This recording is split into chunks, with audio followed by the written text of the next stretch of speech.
All right, we're back at it again. Today we're actually doing a Land Rover. This is going to be a 2007 Range Rover Sport. I think he said it was an HSC. So they sent me this key. They bought it online somewhere. We'll see if it works. That's about it. I'll come back in a little bit.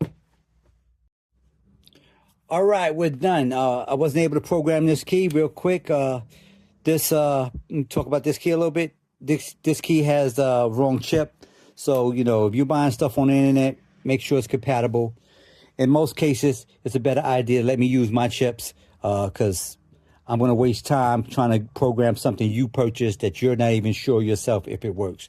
This key, yes, it has this correct chip ID as well as my chips, but this chip is different because it doesn't have the right this data that I'm looking for. Immobilizer structure, crypto handling information, initialization sequence, stuff like that to get the vehicle to run.